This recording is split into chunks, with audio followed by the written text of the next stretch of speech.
وانشق البحار. Bismillahirrahmanirrahim. Alhamdulillah wassalatu wassalamu ala Rasulillah.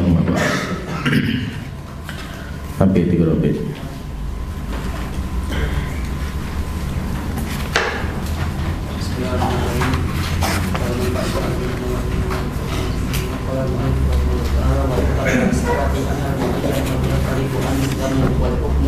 alaihi bidiktida'i difawati syartin aw wujudi mani'in wa in kana muqtadi fihi qa'iman wa innama yudammu insanu idza dhahara lahu al-haqqu aw farqa fihi tahsilihi aw a'rada anhu lihawa aw nahwihi.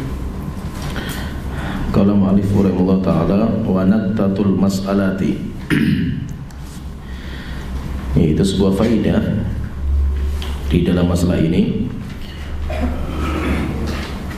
Inti dari permasalahan ini annal muayyan qad yatakhallafu anhu dzam. Terkadang seorang yang, yaitu hukum personal seseorang, dia terkadang dijauhkan hukum dzam, celaan, yaitu tidak dicela dia terhadap bid'ah yang dia kerjakan atau mukhalafah terhadap asal min usuli ahlussunnah. Wal hukmu alaihi bil ibtida'. Demikian juga tidak dihukumi sebagai orang yang mubtadi'. Kenapa? Li fawati syartin, karena terluputkan syarat au li wujudi mani'in, atau adanya penghalang. Wa in kana al-muqtadi fihi qa'imah, walaupun konsekuensinya itu ada, yaitu ada kemungkinan itu ada, tetapi tidak bisa langsung kita hukumi kecuali kita pastikan syaratnya itu sudah terpenuhi dan semua penghalang itu sudah dihilangkan. Wa innama yudhammul insanu idza dhahara lahul haqq. Akan tetapi seseorang itu tercela ketika dia meninggalkan, ketika dia itu menyelisih asal dari usul ahli sunnah, mengamalkan bid'ah. Kapan itu tercela? Itu idza dhahara lahul haqq, ketika kebenaran itu tampak baginya. Ini yang pertama, kalau dia sudah tahu mana yang benar. Atau yang kedua, wa farata fi tahsilihi, atau orang itu malas untuk mencari kebenaran. Ada sarana belajar, ada ustadz, ada kitab, ada, tapi dia malas belajar.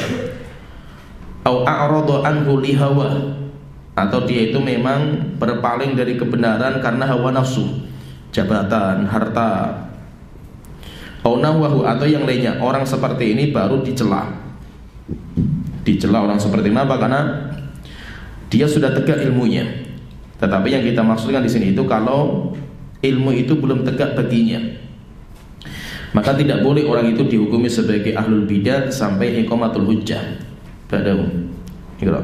Wasdurada anna hukmal khitabi hal yathbutu fi haqqil mukallafi qabla an yabdughahu wal adharu annahu la yathbutu al-khitabu fi haqqil mukallafi illa ba'da bulughil hujjati risaliyati liqauli ta'ala li'undhirakum bihi wa man balagha wa qawlihi wa ma kunna mu'adzibina hatta nab'atha rasula wa liqaulihi li alla yakuna lin-nasi 'ala Allahi hujjatun ba'da rusul. Wa mimma yajibu an yu'lama annahu laisa kullu man ijtahada wastadalla yatamakkanu min ma'rifatil haqqi wa yatawassalu ilaihi wa la yastahiqul wa'idu wat tabdi'u illa man taraka ma'muran aw fa'ala ma'muran. Inna man ijtahada wastadalla fa'afta fattaqallaha mastata'a kana hadha huwa alladhi kallafahu Allahu iyyahu wa hadha qaulul fuqaha'i wal a'immatu wa huwa al-qaulul ma'rufu an salafil ummati. Qala mu'allif rahimahullah ta'ala wa aslu hadha, dan kenapa kita sebutkan seperti itu, anna hukmal khitab hal yathbutu fi haqqil mukallaf qabla ay yablughahu. Apakah khitab itu perintah, misalkan Allah memerintahkan sesuatu, Allah melarang sesuatu, itu namanya khitab. Apakah itu tetap Bagi seorang mukallaf itu orang yang sudah balik, orang yang akil. Mukallaf itu intinya mana tuh taklif itu akal. Maka nanti ada yang balik, demikian juga harus dia itu namanya akal. Jadi mana tuh taklif itu akal. Qabla ayyablughu. Jadi ketika Allah mengatakan wa aqimus shalah, tegakkan salat. Apakah hukum ini berlaku untuk semua orang sampai bagi orang yang belum sampai, yaitu hatta bagi orang yang belum sampai perintah ini kepadanya.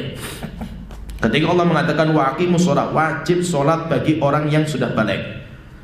Apakah itu wajib dijalankan walaupun bagi orang yang belum sampai ilmunya itu? Nah ini wal azhar, maka yang benar, yang nampak itu annahu la yathbutul khitabu fi haqqil mukallaf, bahwasanya khitab Allah Ta'ala, perintah Allah, larangan Allah tidak ditetapkan bagi seorang yang mukallaf yang sudah dibebani syariat illa ba'da bulughil hujjatir risaliyah, kecuali setelah sampainya hujjah kenabian.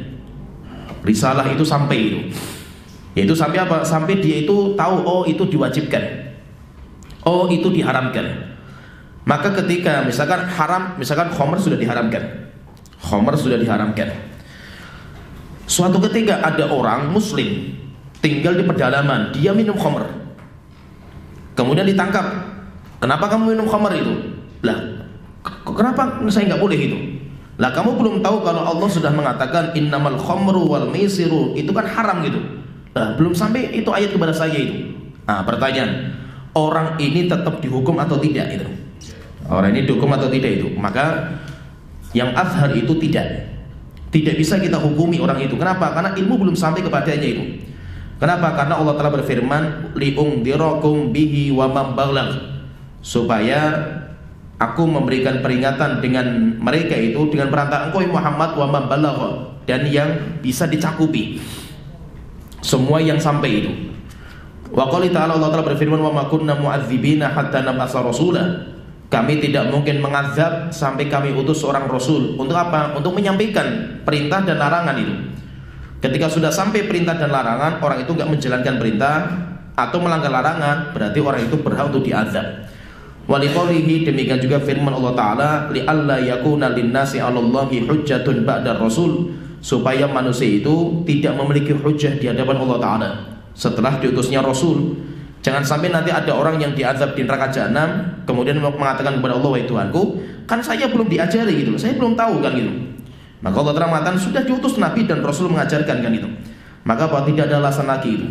Maka itu sebelum orang itu tahu, sebelum tegak ilmu kepadanya, maka orang itu tidak bisa dihukumi sampai ilmu itu sampai kepada mereka itu. Wa mimma yajibu ayyu'lam, dan yang wajib untuk diketahui juga annahu laisa kullu man ijtahada wastadalla yatamakkanu min ma'rifatil haqqi, dan yang perlu diingat juga bahwa setiap ulama yang ijtihad dan ulama yang mencari dalil untuk mencari kebenaran, dia itu mampu mengetahui kebenaran. Dia punya ilmu, dia punya Quran, dia punya hadis, dia sudah berjuang sekuat tenaga untuk mencari kebenaran, belum tentu dia itu mendapatkan kebenaran. Wa yatawassalu ilaihi, dan belum tentu dia itu sampai kepada kebenaran. Kenapa? Karena namanya manusia itu banyak sekali itu, udzur itu banyak sekali itu, kemungkinan itu banyak sekali itu. Wala yastahiqul wa'idu wa tabdi'u, maka itu orang itu enggak berhak untuk diwa'id, dijatuhkan hukuman, larangan, ancaman, wa tabdi', dan tidak bisa ditabdi, illa man taraka ma'muran, kecuali orang yang meninggalkan perintah, au fa'ala mahdzuran, atau orang yang melanggar larangan. Inna man ijtahada wastadalla fattaqullah. Kenapa? Karena kalau ada orang yang berijtihad, dia sudah sekuat tenaga itu, dan dia berjuang untuk bertakwa kepada Allah Ta'ala, maka apa yang dia hasilkan itu mastata'a kana huwallazi kallafahu Allahu iyyah, itu yang Allah bebankan kepada dia. Allah tidak membebankan setiap orang itu harus tahu kebenaran itu, tidak. Yang Allah bebankan itu adalah semangat kita untuk mencari kebenaran. Yang penting apa? Ulama sudah mencari sekuat tenaga itu. Imam-imam kita walaupun mereka fatwanya keliru, tapi mereka nggak sengaja. Tidak ada seorang ulama yang sengaja menyelisih Al-Quran, hadis. Tidak. Ulama berjuang mencari kebenaran. Mereka berjuang mencari mana yang hak, itu dicari sama mereka itu. Tapi terkadang fatwa mereka itu keliru.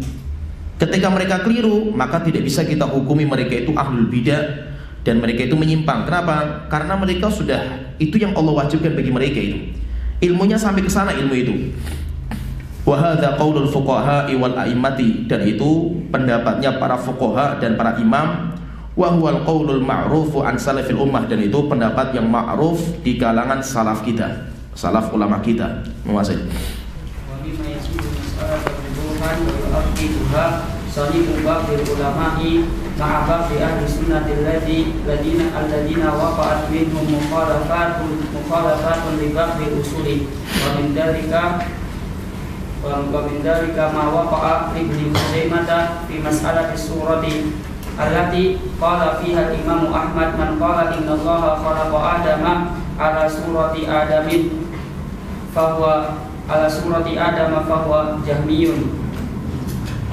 Wa qala Abu Abbasi Ibnu Taimiyah fi hadits surati hadzal hadits lam yakun baina salafi min al-quruni thalathati niza'un fi anna dhamira a'idun ila Allah.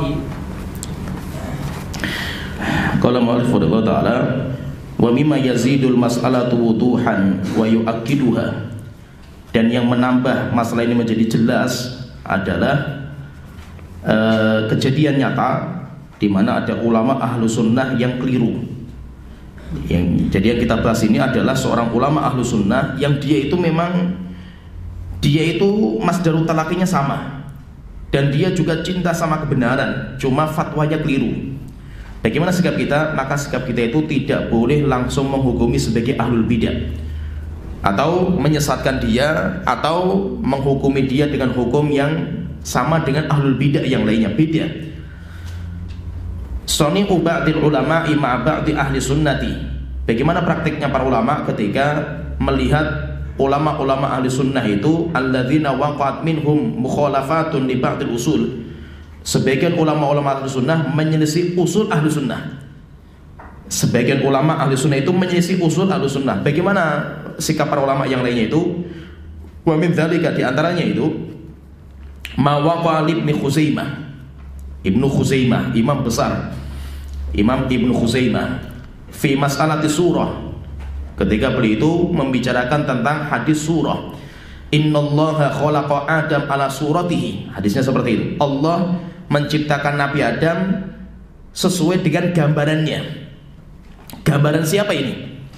Gambarannya, nya itu kembali ke siapa? Ha ini itu. Dhamir ha itu kembalinya ke siapa? Ala suratihi, kembalinya apakah kepada Allah atau kembalinya ke Nabi Adam? Nah itu penting. Kalau ini kembali kepada Allah, berarti Allah itu punya sifat surah, gambaran. Oleh itu di antara sifat Allah, apakah Allah itu punya surah? Allah itu punya gambaran enggak gitu? Maka ahlu sunnah menetapkan iya, Allah itu punya surah. Kenapa? Karena hadis itu, di mana ahlu sunnah mengatakan innallaha khalaqa Adam ala suratihi, suratillah. Allah menciptakan Nabi Adam itu sesuai dengan gambaran Allah Ta'ala. Itu ulama ahlu sunnah mengatakan seperti itu. Setelah itu Imam Ibnu Khuzaimah, beliau menafsirkan sendiri. Beliau mengatakan yang dimaksud dengan innallaha khalaqa Adam ala suratihi, innallaha khalaqa Adam ala surati Adam. Ala surati Adam. Kenapa? Karena Allah enggak punya surah. Ini tafsirnya Ibnu Khuzaimah. Dan Imam Ibnu Khuzaimah mirip dengan tafsirnya orang Mu'tazilah dan Jahmiyah. Kenapa? Karena orang-orang Mu'tazilah Jahmiyah mengingkari sifat Allah. Allah enggak punya sifat. Jangankan surah, semua ditolak semua sama Mu'tazilah dan Jahmiyah. Bedanya kalau Jahmiyah nama dan sifat tolak semua. Kalau Mu'tazilah menetapkan nama tapi menolak sifat. Berarti kalau kita perhatikan seperti ini, berarti apa? Imam Ibnu Khuzaimah dalam bab ini kayak Mu'tazilah dan Jahmiyah. Maka itu Imam Ahmad ketika ditanya tentang masalah surah ini, masalah surah itu, maka beliau mengatakan, berkata Imam Ahmad itu, man qala innallaha khalaqa Adam ala surati Adam. Siapa yang mengatakan Allah menciptakan Nabi Adam sesuai dengan gambaran Adam, fahuwa Jahmiyun, maka dia Jahmiyah. Itu hukum umum. Itu hukum Jahmiyah itu umum, karena memang orang Jahmiyah seperti itu. Tapi apakah hukum ini diterapkan kepada Imam Ibnu Khuzaimah? Maka kita katakan tidak. Tidak bisa kita samakan Ibnu Khuzaimah dengan Jahmiyah. Kenapa? Usulnya beda gitu. Jahmiyah punya usul mereka itu, masdar talaqinya beda gitu. Itu kan kemarin kita sebutkan secara mendalam bahwa yang pertama harus kita lihat itu masdar talaqinya. Siapa orang itu? Maka apa? Saya ringkaskan pembahasan kemarin itu. Ada orang yang berbuat bid'ah itu, pertamanya harus kita lihat itu, ini namanya tanzilul hukum. Kita tidak membahas masalah taksilnya, masalah teorinya, bukan. Kita membahas di sini adalah penerapan hukum ini kepada perorangan. Jika ada orang dia pendapatnya menyelisih usul Ahlussunnah itu, maka yang pertama kita lihat apa? Siapa dia? Apakah dia itu memiliki usul Ahlussunnah atau bukan? Kan? Kalau dia itu usulnya ahlul bidah, langsung kita katakan ahlul bidah memang dia itu. Dia tidak punya masdarut talaqi seperti kita. Kalau dia itu usulnya itu memiliki usul, orang itu dia memiliki usul itu. Maka yang kedua kita lihat apa? Setelah itu apa? Apakah dia itu membangun wala dan barok di atas pendapat itu atau tidak? Ya kan? Seperti misalkan Imam Ibnu Khuzaimah, dia mengatakan bahwa yang dimaksud dengan surah itu surat Adam, bukan suratullah. Pertanyaan, beliau itu orang yang masdar talaqi sama dengan kita, ulama Ahlussunnah wal Jamaah. Cuma dalam fatwa ini keliru. Yang kedua, beliau tidak membangun walak dan barok di atas pendapatnya. Beliau tidak mengatakan siapa yang tidak menafsirkan seperti saya sesatkan itu. Beliau tidak membangun seperti itu. Ya. Yang ketiga apa? Dia masalah iqamatul hujjah. Apakah sudah di iqamatul hujjah atau tidak itu? Faham ya? Jadi tidak sembarangan orang ketika ada orang pendapatnya menyelisih usul Ahlussunnah langsung ahlul bidah dia itu. Ada 3 perkara yang perlu kita lihat itu. Siapa dia? Apakah dia membangun awal dan barok di atas pendapatnya? Yang ketiga, apakah dia sudah iqamatul hujjah atau belum? Apalagi apa? Setingkat Imam Ibnu Khuzaimah. Walaupun beliau keliru dalam masalah ini, tapi para ulama itu lapang dada. Para ulama itu masih memberikan udzur kepadanya. Maqala Abul Abbas Ibnu Taimiyah fi hadits sur. Imam Ibnu Taimiyah ketika membahas masalah hadis surah itu, gambaran itu, hadzal hadits lam yakun bainas salaf minal quruni tsalatsati. Hadis ini ulama salaf 3 kurun, sahabat, tabi'in, tabi'ut tabi'in, tidak terjadi khilaf di antara mereka. Lam yakun bainas salafi minal quruni thalathatin nizaun fi anna dhamir a'idun ilallah. Bahwasanya kata ganti hu itu kembalinya kepada Allah. Ala suratillah, berarti Allah itu punya surah. Itu ulama salaf sepakat seperti ini. Itu sepakat, maka dimasukkan dalam usul Ahlussunnah masalah ini.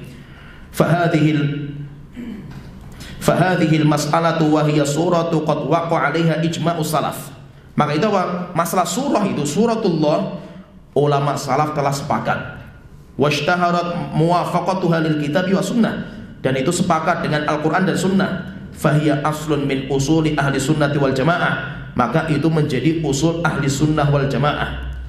Berarti kalau seperti ini berarti apa? Imam Ibnu Khuzaimah bertolak belakang, menyelisih usul ahli sunnah itu. Apakah belum dibid'ahkan sama para ulama? Wa ma'adzalika faqad waqa'a fi inkariha wa ta'wiliha al-Imam Ibnu Khuzaimah. Walaupun masalah ini sudah sepakat, tapi Imam Ibnu Khuzaimah menyelisihi. Wa lam yukhrijhu al-a'immatu bihadhihi al-mukhalafati min manhaj salaf. Tapi para ulama tidak mengeluarkan Imam Ibnu Khuzaimah dari manhaj salaf gara-gara masalah ini. Wa lam yansabuhu ilal bid'ati bisababiha. Demikian juga mereka tidak pernah menisbatkan bid'ah kepada Imam Ibnu Khuzaimah dengan sebab masalah ini. Ya, paham ya, tergambar ya. Walaupun apa masalahnya besar, nggak main-main itu. Dan itu termasuk ta'wil juga itu. Tapi nggak bisa kita samakan Ibnu Khuzaimah dengan Mu'tazilah, dengan Jahmiyah. Terus apa sikap kita terhadap Ibnu Khuzaimah itu? Apa kata kita itu? Kita mendapatkan Ibnu Khuzaimah menyelisih akidah Ahlussunnah dalam masalah ini. Berarti kita katakan apa? Huwa yuwafiqu ahlul bidah fi hadzal bab. Ibnu Khuzaimah sama dengan ahlul bidah dalam bab ini saja. Dalam bab ini kenapa? Tetap salah, namanya salah itu.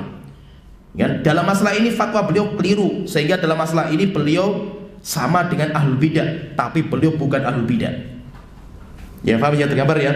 Maka itu intinya apa? Kalau kita mendapatkan kekeliruan itu datang dari seorang imam, seorang ulama yang masyhur akan ittiba dia terhadap sunnah, maka kita tidak boleh mengeluarkan dia dari al-sunnah. Tetap namanya salah.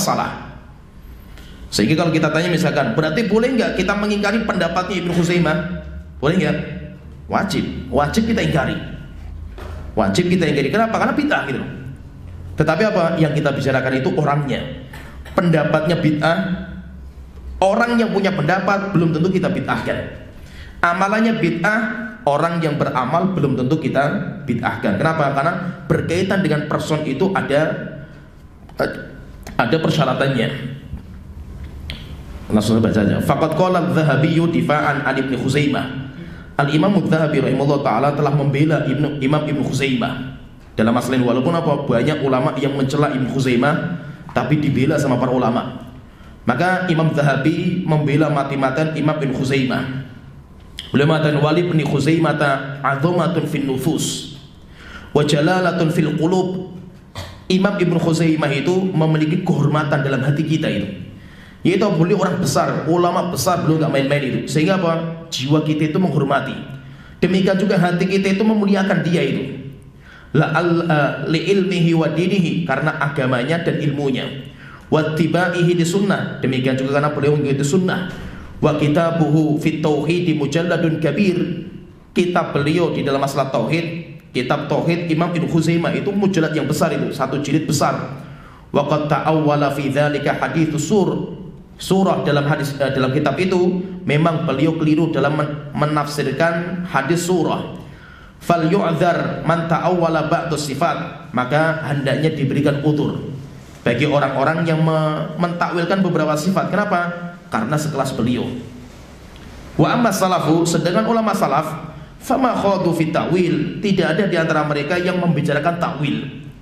Tetap itu kembalinya kepada Allah, ya Allah. Apakah mereka mentakwilkan? Ulama salaf tidak ada yang mentakwilkan. Walau anna, setelah itu beliau mengatakan walau anna kullaman akhta'a fi ijtihadi, jika seandainya setiap ada ulama yang keliru dalam ijtihadnya, ma'asihati imanihi, walaupun imannya itu benar, imannya dia benar, wa tawakhihi littiba'il haq, dan dia itu semangat untuk mencari kebenaran itu, ahdarnahu, kita bantai dia itu, yaitu hadir itu kayak kita sembelih dia itu, kita robohkan semua dia itu, wa bada'nahu, dan kami bid'ahkan dia itu, laqallaman yaslamu minal a'immati ma'ana, maka kalau kita itu seperti itu, siapa imam yang akan selamat di lisan kita gitu. Ya, sedikit sekali mungkin orang yang selamat dari diri kita itu, semuanya kan kita bid'ahkan semuanya itu. Kenapa? Karena setiap orang itu pasti punya zallat. Siapa saja, sekelas siapa saja itu mesti punya zallat. Maka itu tidak setiap imam yang keliru dalam fatwa, dalam pendapat, sehingga dia sampai menyelisih usul ahlu sunnah, sampai akhirnya orang itu harus kita bid'ahkan. Ini kira-kira apa itu? Bagi meriwayatkan masa bahwa naqala Imam Taimiyah an Abil Hasan Muhammad bin Abdul Maliki Al-Qarji Asy-Syafi'i fi kitabih alladzi samahu Al-Fusul fil usuli anil a'immatil fuhul ilzaman lidzabil bid'ah wal usuli fi taqrir Syekh Abi Ahmad Muhammad bin Ali Al-Faqih Al-Qarji Al-Imam al-Ma'ruf bil Qassab bil ayati wal akhbaril walidah fil ihsasil mayyit bil adabi wa itnabihi kitabul ma'ruf bi lugatil qur'ani wa dhahabihi ila anna al-mayyit ba'da su'ali la yahisu tula lubtihi fil barzakhi wala bil adabi. Fanaqulu hadza ta'wilu tafarrada bihi wa lam yutabi'uhu al-a'immatu wal qawlu ma dhahaba ilayhi al-jumhur wa tafarradahu bil masail bil masaili la yu'athiru wa la yaqdahu fi darajatihim.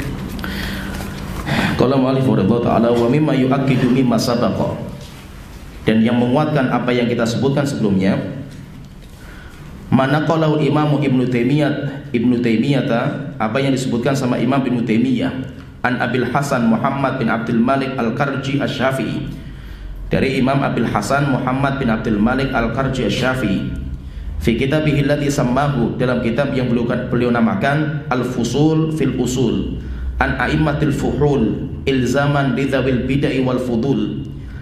Beliau mengatakan fi ta'wil Syekh Abi Ahmad Muhammad bin Ali Al-Faqih, yaitu ketika mendapatkan ada Syekh Abi Ahmad Muhammad bin Ali Al-Faqih Al-Qarji, imam yang dikenal dengan namanya Al-Qassab, yaitu beliau mentakwilkan ayat-ayat. Takwil itu memalingkan makna ayat-ayat dan hadis-hadis al-waridati fi ihsasil mayyiti bil azab, yaitu apakah ayat-ayat dan hadis yang menceritakan azab kubur itu benar-benar ada rasanya, yaitu maksud si mayit itu merasakan enggak itu, si mayit itu benar-benar merasakan azab enggak itu. Maka kalau beliau mengatakan enggak, yaitu beliau mengingkari, tidak merasakan, itu cuma sekedar kiasan saja, itu cuma sekedar kiasan. Fi ihsasil mayyiti bil azab, yaitu ayat dan hadis yang bicara tentang ihsas, yaitu rasa. Mayit itu merasakan azab. Wa itnabihi fi kitabihil ma'ruf bi nukatil Quran, bahkan beliau itnab, memanjangkan pembahasan. Itnab itu memanjangkan pembahasan fi kitabihil ma'ruf, dalam kitab yang ma'ruf yaitu nukatil Quran. Wa dhahabihi ila annal mayyit, dan beliau berpendapat bahwasanya mayit itu ba'da soal, setelah ditanya man rabbuka wa man nabiyuka wa madinuka, itu la yahussu tula lubthihi fil barzah, selama dia di alam kubur dia tidak merasakan. Wala bil azab, demikian juga enggak diazab. Sehingga apa? Kalau pendapat beliau mentakwilkan itu, yang diazab itu masih bukan diazab, dipukuli, bukan. Tetapi maksud itu perasaan kita itu kayak orang tidur. Saya itu merasa sedih, bahagia, itu azab. Cuma bukan dipukuli, bukan disiksa, bukan. Orang ketika selesai ditanya, dia tidak akan merasakan azab gitu. Sehingga bahwa azab bukan pukulan, bukan, tapi azab itu cuma perasaan.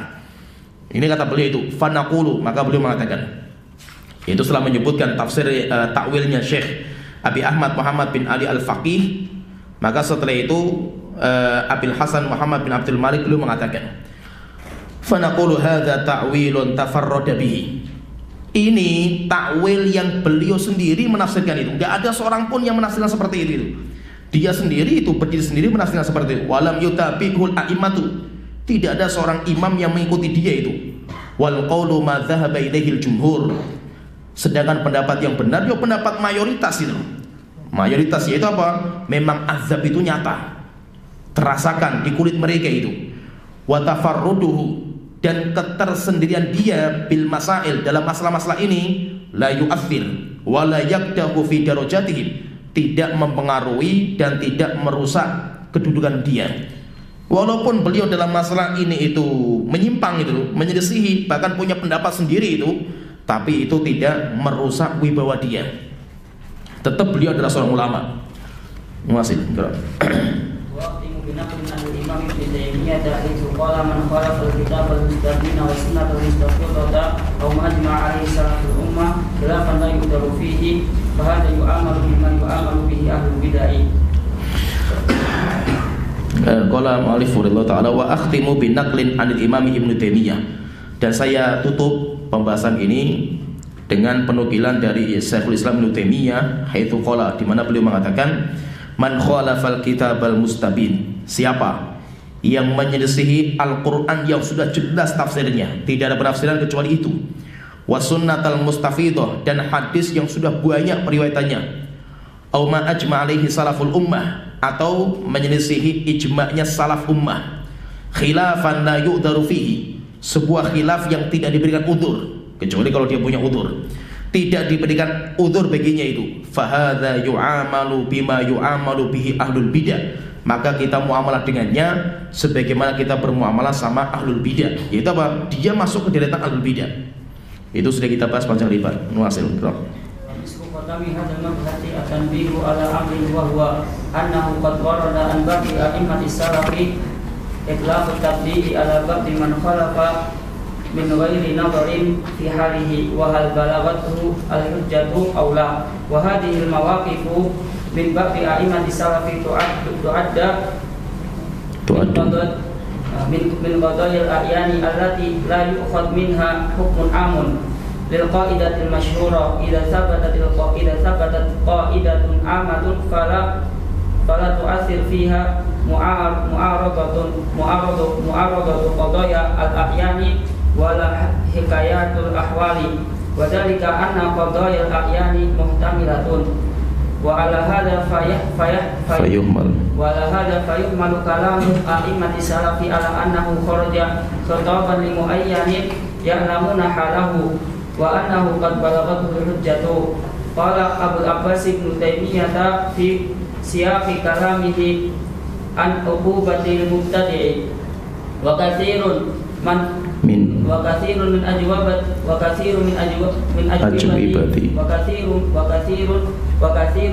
ajwibati al-Imam Ahmad wa ghairihi min al-a'immati kharaja ala su'ali sa'ilin qad alimal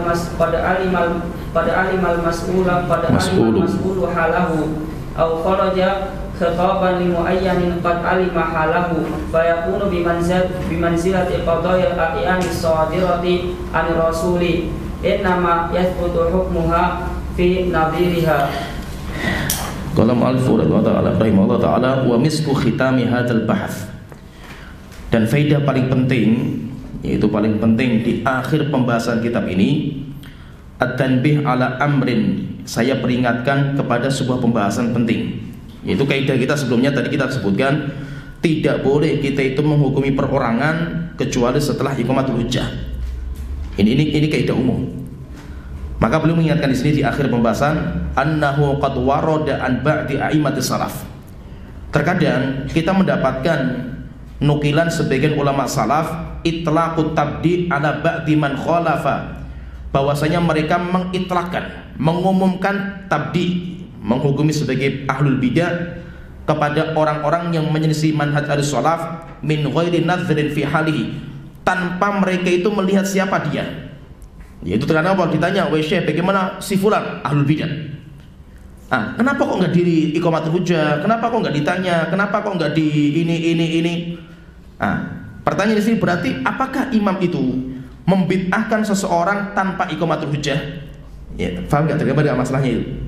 Jadi kalau kita pahami itu, kita punya kaidah awal, tidak boleh kita membid'ahkan seseorang karena dia menyelisih usul Ahlussunnah sampai iqamatul hujjah.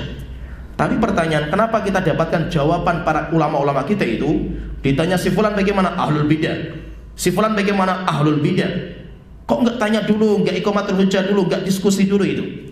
Makanya kita katakan ulama-ulama yang kita dapatkan mereka langsung membid'ahkan, langsung mengeluarkan dari Ahlussunnah itu terhadap orang-orang tanpa melihat kondisinya itu. Fahal balaghatul hujjatu aula, apakah orang itu sudah sampai hujjah atau tidak, langsung dibid'ahkan itu. Wa hadhil mawaqifu min ba'di a'immati salafi tu'addu min qadayal a'yan. Maka kita katakan itu kayak qadayal a'yan. Qadayal a'yan itu kejadian khusus, kejadian ini khusus, kejadian ini khusus gitu. Bukan sesuatu kaidah yang umum, bukan. Allati la yu'khadhu minha hukmun 'am, tidak bisa kita jadikan sebagai kaidah umum. Itu qadayal a'man, kejadian khusus saja itu, kejadian khusus itu. Jadi tidak bisa dijadikan sebagai kaidah umum. Lil qaidatil masyhurati, karena kita punya kaidah yang masyhur, idza sabatat qaidatun amatun, jika ada kaidah umum, fala tu'athir fiha mu'aradatu qadayal a'yan, maka kaidah khusus itu enggak berlaku gitu. Wala hikayatul ahwal, demikian juga cerita-cerita akan kondisinya itu.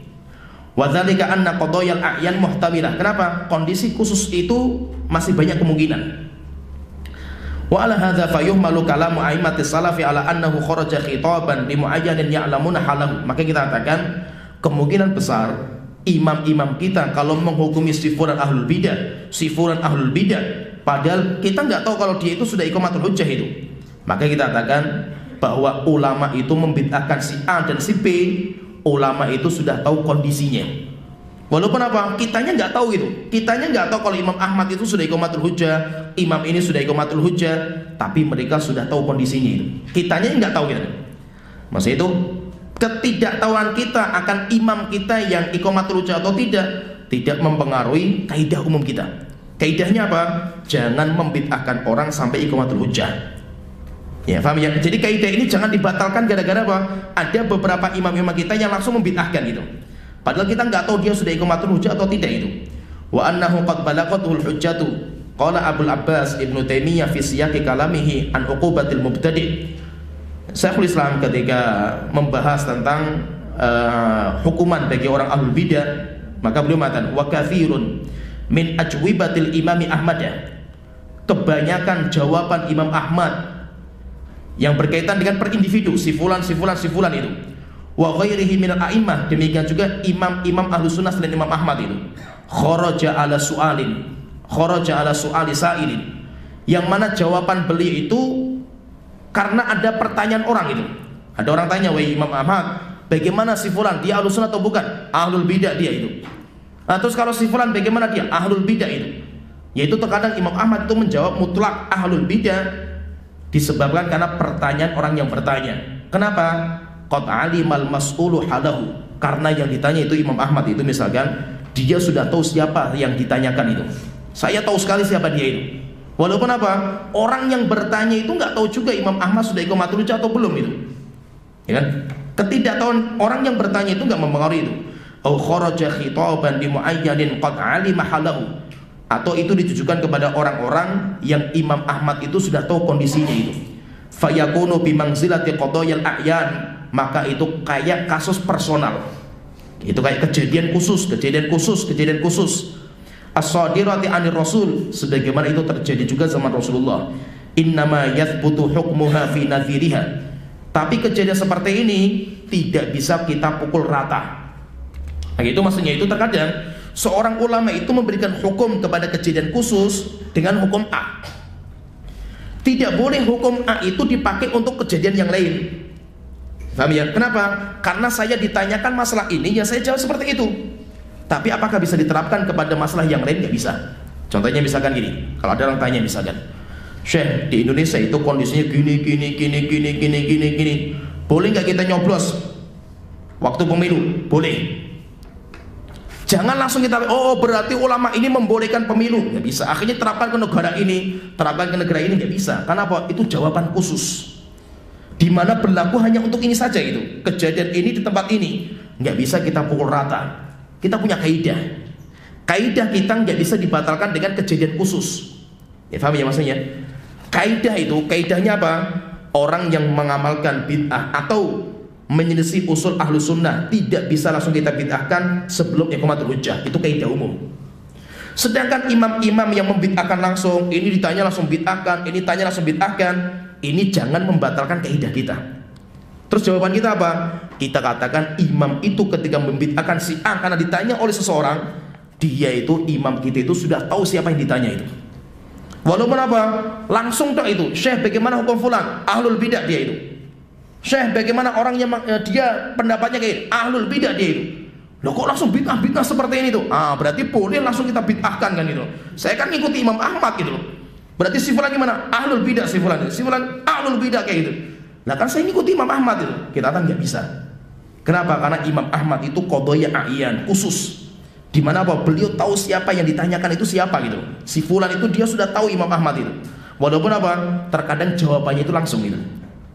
Faham ya? Tapi ini apa? Tidak bisa dipraktekkan untuk semua kejadian. Di mana bahwa kita langsung bid'ahkan si fulan, padahal kita sendiri bukan iqamatul hujjah itu. Kita belum iqamatul hujjah. Ayo, hasil iqra. Khatimatul bahfi, penutup pembahasan. Ini akhir bab. Inni ahmadullah subhanahu an waffaqani li itmami hadzal bahfi min ghairi haulin minni wala quwwah. Saya memuji Allah Ta'ala yang telah memberikan taufik kepadaku untuk menyempurnakan pembahasan ini min ghairi haulin minni, tanpa daya saya dan kekuatan saya. Wa as'aluhu ta'ala ayyanfa'ani bihi wal muslimin, dan saya meminta kepada Allah Ta'ala supaya Allah memberikan manfaat kepadaku dengan kitab ini dan kepada kaum muslimin. Waqad badaltu juhdi fi ikhrajihi mukhtasaran, dan saya sudah berjuang sekuat tenaga untuk mencetak buku ini secara ringkas ala wifqi qaidati ahli ilmi, sesuai dengan kaidah para ulama. Wa adhkuru huna ahamul qawaid al-mustakhlasah min hadzal bahts, dan saya tutup dengan saya ringkaskan kaidah-kaidah. Di sini beliau akan menyebutkan 8 kaidah penting di kitab ini. Saya ringkaskan, wahiyya kama sayati, dan itu seperti yang saya akan sebutkan. Al-qaidatul ula, kaidah yang pertama, masdaru talaqi inda ahli a'immati salaf al-kitab wa sunnah wal ijma'. Kaidah yang pertama, ini ringkasan dari semua pembahasan kitab ini.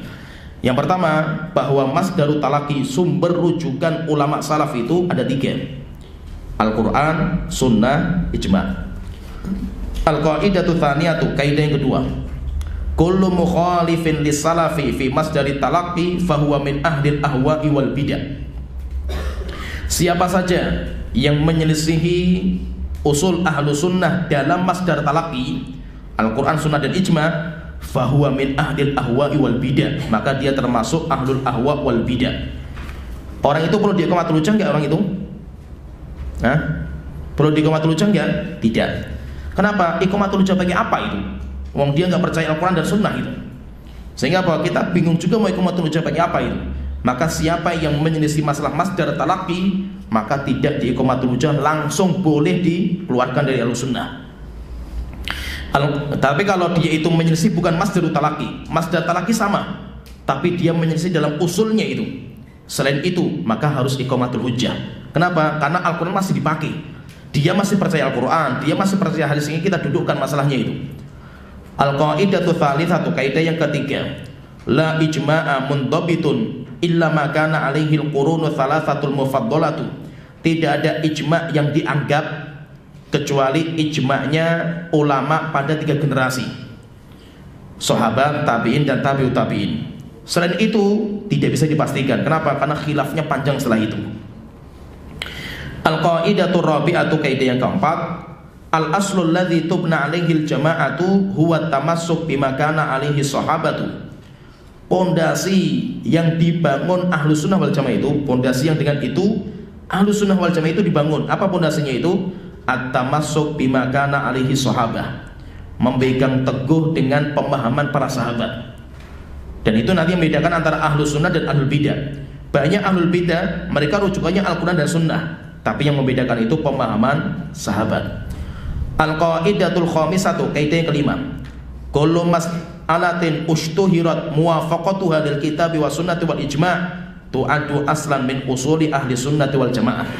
Setiap masalah yang mana masalah itu masyhur sesuai dengan Al-Quran, sunnah dan ijma', masyhur sekali itu, di Quran masyhur, di hadis masyhur, di ijma' masyhur, maka itu dianggap sebagai asal dari usul ahli sunnah wal jamaah.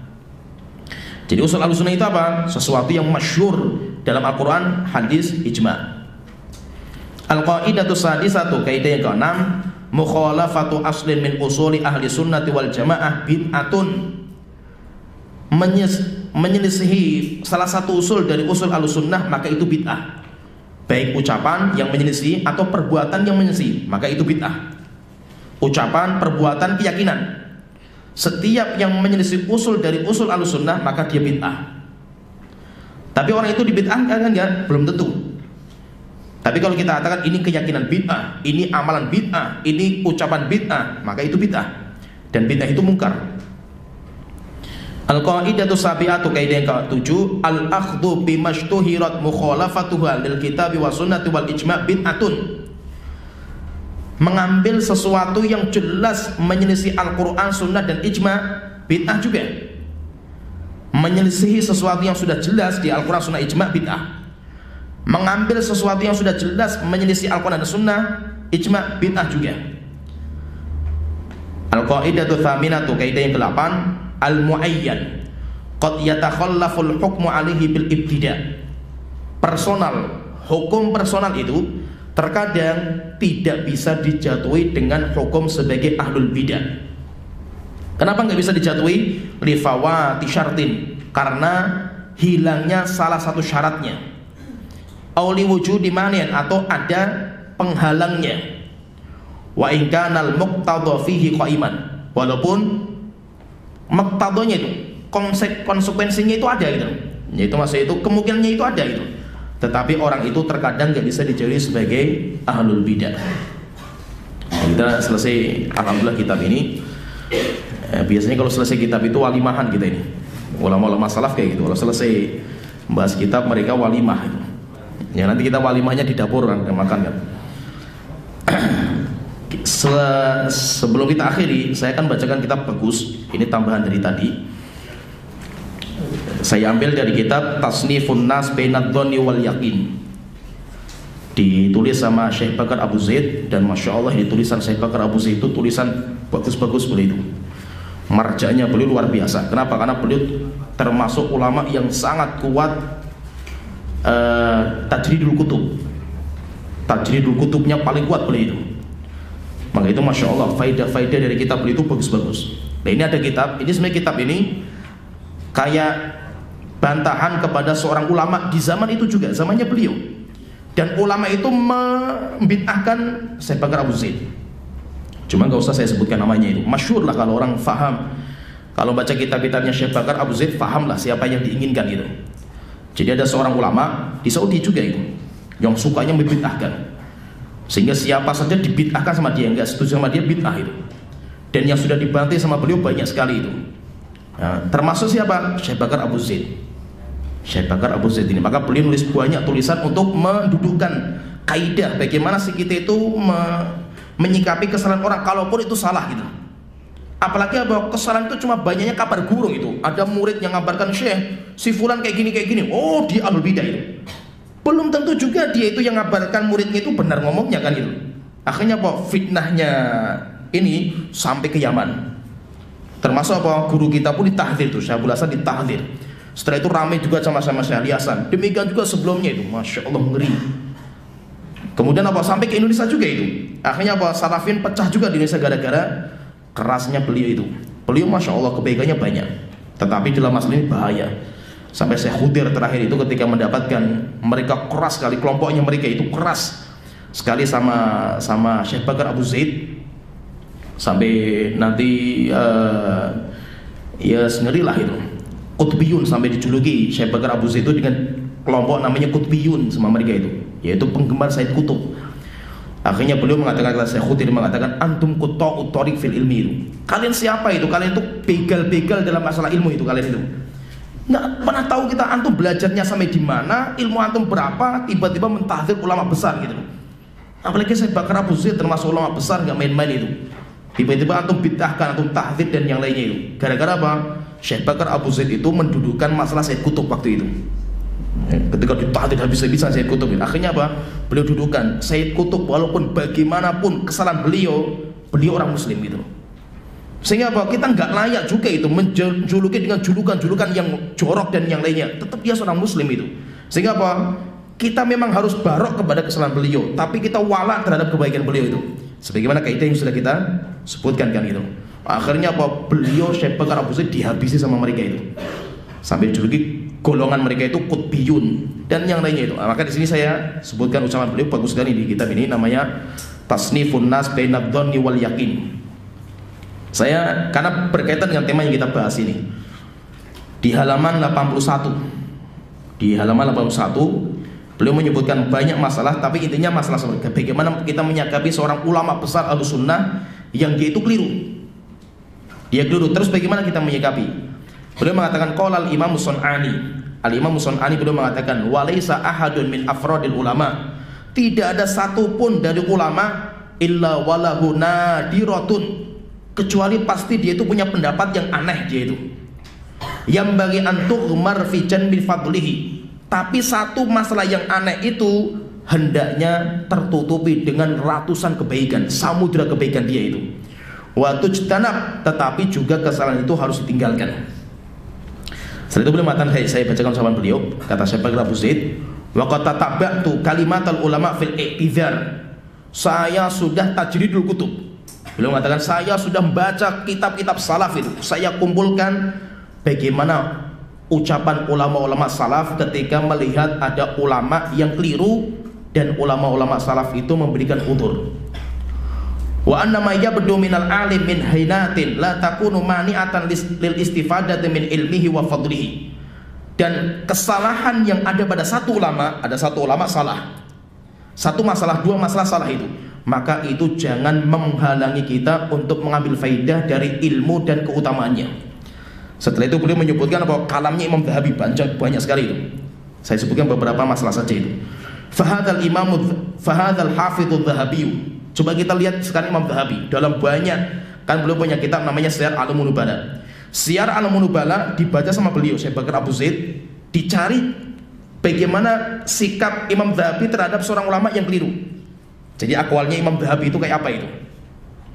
Kemudian beliau mengatakan, kata beliau itu, Imam Zahabi ketika menyebutkan kesalahan Imam Qatadah bin Du'amah As-Sadusi, seorang ahli tafsir masyhur, ketika salah dalam tafsirnya, maka Imam Zahabi memberikan catatan kaki terhadap kesalahannya itu. Maka beliau mengatakan, innal kabira min a'immatil ilmi, sesungguhnya seorang yang besar dari para ulama, idza kathura sawabuhu, jika lebih banyak benarnya, jika benarnya itu banyak itu, wa ulima taharrihi lil haqqi, dan kita tahu dia itu orang yang semangat mencari kebenaran, wa tasa ilmuhu, dan ilmunya itu luas, wa dhahara dzakauhu, dan kecerdasannya itu nampak, wa urifa salahuhu wa ra'ahu, dan jelas sekali itu kelihatan kebaikan dia dan waroknya, kehati-hatian dia itu, wa tibauhu, demikian juga semangat dia menjalankan agama, yughfar lahu zalaluhu, maka kesalahan dia itu dimaafkan, wala nudallilhu, maka kami tidak mau menyesatkan dia, wa natrahu, dan kami tidak mau membuangnya, wa nansa mahasinahu, dan kami tidak akan melupakan kebaikan dia. Naam, memang benar, wala naqtadi bihi fi bid'atihi, kita enggak boleh ta'assub kepadanya sampai kita mengikuti bid'ahnya, wa khotoihi, dan kita mengikuti kesalahan dia, wa narju lahu taubata min dzalika, dan kita berharap mudah-mudahan beliau itu bertobat dari ucapan kelirunya.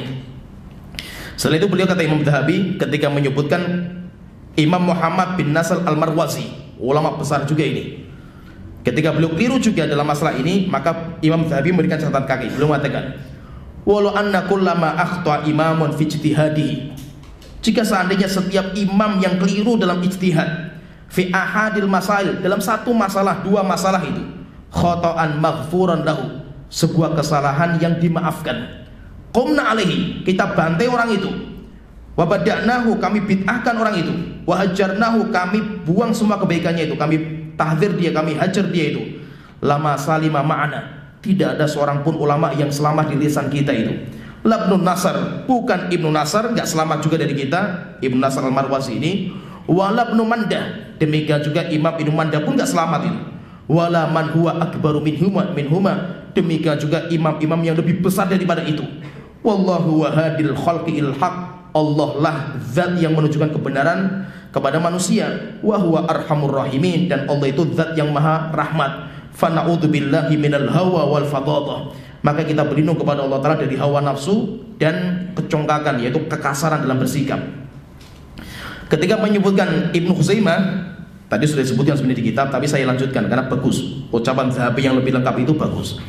Imam Zahabi mengatakan ketika menyebutkan kesalahan Imam Ibnu Khuzaimah, wa kitabuhu fit tauhid, kitabnya Imam Ibnu Khuzaimah dalam masalah tauhid mujallad kabir, satu jilid yang besar membahas masalah tauhid. Wa qad ta'awwala fi dzalika hadits surati, beliau dalam kitab itu mentakwil hadis masalah surah, tadi kan kita bahas. Fal yu'dzar man ta'awwala ba'du sifat, hendaknya kita berikan udzur kepada orang seperti ini yang mentakwil beberapa sifat. Wa amma salafu fama khadu fi ta'wil, ulama salaf tidak pernah mereka mentakwil, bal amanu, bahkan ulama salaf itu beriman. Wa kafu, mereka berhenti. Wa fawwadu ilma dzalika ila Allahi wa rasulihi, dan ulama salaf itu mengembalikan ilmunya kepada Allah dan Rasul. Setelah itu beliau mengatakan penting sekali, walau anna kullama akhta'a fi ijtihadi, jika seandainya setiap ulama yang keliru ijtihad, ma'asihati imanihi wa tawakhilihi litiba'il haq, walaupun dia itu semangat mencari kebenaran dan imannya benar itu, ahdarna, kami buang semua kebaikannya itu, wa bada'nahu, dan kami bid'ahkan dia itu, laqal laman yaslamu minal a'immati ma'ana, tidak akan selamat seorang pun dari kita itu. Rahimallahul jami'a bimannihi wa karamihi, semoga Allah merahmati semua kita dengan karunia Allah dan kemuliaannya. Kemudian beliau menyebutkan banyak sekali Syekh Bakar Abu Zaid, tapi yang bagus ini saya ingin menyebutkan Imam Al-Ghazali. Imam Al-Ghazali itu Abu Hamid Al-Ghazali. Imam Zahabi, Syekh Zahabi itu ketika menyebutkan tentang Imam Al-Ghazali, yang wafat al-mutawaffa wafat tahun 505 Hijriah. Beliau mengatakan ketika menyebutkan bagaimana kesalahan Imam Al-Ghazali dan yang lainnya, maka beliau mengatakan, qultu, saya katakan tentang Al-Ghazali, Al-Ghazaliyu imamun kabir. Imam Al-Ghazali adalah imam yang besar. Wa ma min syartil alimi annahu la yukhti. Dan bukan syaratnya seorang ulama itu tidak salah itu. Siapa yang mensyaratkan seperti itu? Tidak ada syarat bagi seorang yang berilmu itu harus gak punya salah itu. Siapa yang mensyaratkan seperti itu? Gak ada. Fakultu, kemudian beliau juga mengatakan kultu, saya katakan tentang Al-Ghazali ini, mazalal a'immatu yukhalifu ba'duha ba'dan. Senantiasa para ulama sejak zaman dulu itu saling berselisih mereka itu. Wa yarudu hadza ala hadza, yang ini bantah yang ini bantah yang ini. Walas nami man yadhummul alim bil hawa wal jal. Tapi kalau kami, kata beliau, kata Imam Dhahabi, kalau kami tidak akan mencela seorang ulama dengan hawa nafsu kita dan keburuan kita. Kemudian beliau juga mengatakan, kata Imam Dhahabi belum mengatakan, rahimallahul imam al-Aba Hamid, semoga Allah merahmati Imam Aba Hamid Al-Ghazali. Fa aina mithluhu fi ulumihi wa fadailihi. Mana orang yang bisa mengalahkan ilmunya dan kemuliaan dia itu? Walakin, tapi kita katakan, la nadda'i ismatahu minal ghalati wal khata'. Kita tidak mendakwahkan bahwasanya Al-Ghazali itu orang yang selamat dari kesalahan dan kelupaan. Wala taqlida fil usul, tidak boleh taklid dalam masalah usul. Kemudian ada beberapa penting juga. Kemudian beliau, jam berapa ini? Aduh ini besok.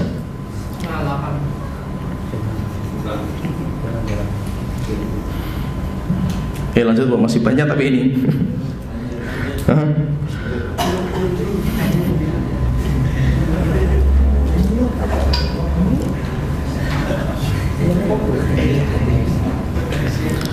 Terakhir. Ya, ketika beliau menyebutkan Imam Dhahabi juga itu, ketika menyebutkan tentang sosok Ibnu Hibban. Imam Ibnu Hibban yang terkenal sekali lah dengan sunannya, Sunan Ibnu Hibban, Sahih Ibnu Hibban. Beliau Imam Ibnu Hibban ini wafat pada tahun 354 Hijriah. Beliau mengatakan, Imam Ibnu Hibban ini mengatakan sebuah ucapan sampai akhirnya beliau dihukumi sebagai orang zindik. Beliau itu, Imam Ibnu Hibban itu, sampai akhirnya apa? Banyak orang-orang yang menulis surat kepada pemimpin waktu itu, raja waktu itu, sampai akhirnya khalifah menghukum mati. Keluar surat hukum mati kepada Ibnu Hibban karena orang zindik, yaitu sudah murtad dari agama. Gara-gara apa? Gara-gara beliau itu mengatakan an-nubuwatu al-ilmu wal amal. Kenabian itu kumpulan ilmu dan amal. Maksudnya apa? Kenabian itu bisa dicari dengan ilmu dan amal. Itu kan bahaya, ucapan gak main-main ini. Kalau konsep kita kan kenabian itu hidayah dari Allah Ta'ala ini. Allahu a'lamu haitsu yaj'alu risalata. Allah yang tahu siapa orang yang berhak mendapatkan rasul dan kenabian. Tidak bisa dicari kenabian itu. Akhirnya apa? Ketika beliau mengatakan seperti itu, fahujir, akhirnya beliau ditahdzir habis-habisan. Wa hukima alaihi bizanadiqah, dan beliau dihukumi, disifati dengan orang zindik beliau itu. Wa kutiba fihi ilal khalifati, sampai dilaporkan perkara beliau kepada khalifah waktu itu. Fakataba biqatlihi, sampai rajanya itu menulis sebuah undang-undang untuk menghukum mati Imam Ibnu Hibban itu. Tetapi ini, dan banyak ulama yang menyikapi keras beliau itu. Tetapi ulama-ulama yang lainnya itu banyak yang mengambil, yang membela beliau, seperti Imam Qayyim, Imam Dhahabi, Imam Ibnu Hajar dan yang lainnya itu. Nah, saya ingin menyebutkan Imam Dhahabinya. Pengen saya sebutkan Imam Dhahabi, bagaimana sikap beliau itu. Qultu, Imam Dhahabi ketika menyebutkan ucapan ini, maka beliau mengatakan, saya katakan, wa hadza aidan lahu mahmalun hasan. Saya katakan itu, ucapan beliau, ucapan Imam Ibnu Hibban itu memiliki kemungkinan yang baik juga itu. Memang secara zahirnya seperti itu, tapi mungkin ada kemungkinan yang lain itu. Kita memberikan kemungkinan yang lainnya gitu. Apalagi dalam sebuah riwayat itu, kalau kita mendapatkan kabar dari saudara kita seorang muslim, berikan 70 kemungkinan, 70 udzur, mungkin ini, mungkin maksudnya ini, mungkin maksudnya ini, mungkin maksudnya ini. Maka beliau mengatakan wa hadza aidan lahu mahmalun hasan. Saya katakan ucapan beliau pun memiliki kemungkinan yang baik juga itu. Walam yarid hasrul mubtada' fil khabar. Namanya kita belajar nahwu itu ada namanya mubtada', ada namanya khabar. Kan ada namanya mubtada', ada namanya khabar. Wa mithlu al-hajju arafah. Al-hajju arafah, al-hajju mubtada', arafah khabar. Tetapi mubtada' khabar itu enggak dimahsurkan, enggak disempitkan dengan itu saja itu. Fa ma'lumun anna ar-rajula la yasiru hajan bi mujarradil wuqufi bi arafah. Saya tanya, ketika Rasulullah mengatakan al-hajju arafah, haji itu arafah, berarti kalau orang haji cuma arafah saja sah enggak itu? Kan haji itu arafah, ada mubtada haji, al-hajju arafah kan khobar gitu. Jadi ada khobar, ada mubtada khobar, lengkap jumlahnya kan gitu. Berarti apa? Saya haji kalau arafah saja sudah sah gitu. Kan jumlahnya kan mubtada khobar, selesai kan itu. Tergambar tak? Faham nggak? Yang belajar nahwu faham ini. Demikian juga ketika beliau mengatakan an-nubuwatu ilmun wa amalun, mubtada khobar juga lengkap. Apakah maksudnya itu kenabian itu cuma ilmu dan amal saja? Bukan, banyak gitu loh. Kenabian itu disusun dengan banyak sekali itu. Kenabian itu pemberian Allah. Demikian seorang nabi itu harus berilmu, seorang nabi itu harus mengamalkan, seorang nabi harus mendakwahkan, banyak. Tergambar maksudnya kemungkinannya itu. Maka beliau mengatakan innama dzukira muhimmul haji wa muhimmun nubuwah. Kalau kita katakan al-hajju arafah, maksudnya itu apa? Perkara penting dalam ibadah haji itu arafah. Kalau Imam Ibnu Hibban mengatakan an-nubuwatu ilmun wa amalun, maksudnya itu apa? Perkara penting dalam kenabian itu apa? Seorang nabi itu, dia itu punya ilmu dan amal. Bukan punya ilmu tapi nggak mengamalkan, bukan mengamalkan nggak punya ilmu, bukan. Nabi itu paling sempurna dua ini. Seorang nabi itu adalah orang yang paling sempurna ilmu dan amalnya. Paham ya? Nah itu kita kasih kemungkinan seperti itu. Setelah itu beliau mengatakan akmalu sifatin nabi, karena sifat yang paling sempurna nabi itu apa? Al ilmu wal amal, ilmu dan amal. Wala yakunu ahadun nabiyyan illa ayyakuna aliman amilan. Dan seseorang tidak mungkin menjadi nabi kalau dia tidak mengamalkan ilmunya dan tidak mengetahui dan tidak mengamalkan ilmunya. Naam, setelah itu beliau mengatakan benar. An-nubuwatu mauhibatun minallah. Kenabian itu hadiah dari Allah Ta'ala. Kenabian gak bisa dicari, tapi kenabian itu hidayah dari Allah Ta'ala. Liman istofahu min ulil ilmi wal amal. Diberikan kepada orang-orang pilihan, orang-orang yang paling sempurna ilmu dan amalnya. La hilata lil basyari fi ihtisabih abadan. Tidak bisa seorang hamba mencari kenabian, tidak bisa seorang hamba mencari kerasulan, gak bisa, karena itu pemberian Allah Ta'ala. Ya kan? Dan Allah memberikan kepada siapa? Yang layak, karena orang itu paling sempurna ilmu dan amalnya itu. Wa biha yatawalladul ilmun nafi'u wal amal salih. Dan dengan itu, yaitu nabi itu nanti akan melahirkan ilmu yang bermanfaat dan amal soleh. Setelah itu beliau mengatakan wala raiba, dan tidak ragu lagi, anna itlaqa ma nuqila an Abi Hatim, ucapan mutlak yang diriwayatkan dari Imam Abu Hatim ini, Abu Hatim itu la yusawwar, itu tidak bisa dipaksakan harus seperti itu. Wa dzalika nafsun falsafiyun. Kenapa? Karena kalau seperti itu kayak orang filsafat gitu, yaitu kayak omong kosong saja gitu. Kenapa? Karena beliau seorang ulama, sehingga kita itu harus memberikan udzur yang lain. Banyak sekali itu ucapannya. Udah sampai di sini aja wis. Udah sampai di sini. Nanti kalau mau baca lagi silakan baca di kitab Tasnifun Nas. Tasnifun Nas itu apa? Mengkotak-kotakan orang. Ini salafi, ini bid'ah, salafi, bid'ah. Bainad dhanni wal yakin. Kenapa? Karena dengan dasar ragu-ragu, prasangka dan keyakinan itu. Belum jelas juga itu. Nah, intinya di sini itu kita bahas di sini daurah ini itu kita dengan ini kita belajar memasukkan dan mengeluarkan orang dari al-sunnah itu nggak main-main. Itu semuanya punya kaidah. Bukan sekedar karena itu sholat di masjid kita, oh antum salafi itu. Gara-gara orang jenggotan, oh dia itu bukan salafi, dia itu. Ya, bukan, itu salafi bukan masalah itu. Salafi itu punya ciri. Cirinya apa? Cirinya ada dua, masdarut talaqi, dan cirinya itu adalah usul min usuli ahli sunnah. Maka tidak sembarangan orang itu memasukkan atau mengeluarkan, apalagi mengeluarkan dari al sunnah, gak main-main itu. Maka saya ingatkan ucapan Imam Ahmad yang disebutkan di kitab itu, ikhrajun nasi anis sunnati syadid, mengeluarkan manusia dari sunnah itu bahaya, berat urusannya itu. Oleh itu pernah saya sebutkan itu sabda Rasulullah SAW, man qala li akhihi ya kafir, siapa yang mengatakan kepada saudaranya orang muslim wahai kafir, faqad ba'a bihima ahaduhuma, maka ucapan kafir yang sudah muncul ini dia akan mencari siapa yang paling layak itu. In kana kama qala, jika memang yang dijuluki itu benar dia itu kafir, maka jatuh kepada yang dijuluki. Tapi kalau tidak, wa illa roja ila qailihi ila sahibihi, kalau tidak benar kembali kepada orang yang menjuluki. Demikian juga Pak, ucapan tabdi, oh itu mubtadi dia itu, ahlul bidah dia itu. Kalau dia nggak layak, maka julukan ahlul bidah itu kembali kepada orang yang mengatakan. Maka itu apa? Maka dalam masalah ini kita itu harus hati-hati. Dan tolong ini difahami benar. Fahami benar, kalau mau dimurojaah lagi, fahami lagi. Jangan sampai keliru keluar dari majelis ini nanti membawa fitnah, syubhat atas nama saya lagi itu. Masya Allah itu berat lagi saya ini nanti itu. Oh, Ustaz Tobroni itu mengatakan kelompok-kelompok ini semuanya itu nggak boleh kita bid'ahkan itu. Nah, siapa yang ngomong seperti itu kan itu? Maksudnya itu apa? Jangan sembarangan membid'ahkan itu. Ya kan? Fahami ini, jangan sembarangan membid'ahkan. Karena apa? Terkadang itu ngantuk les itu.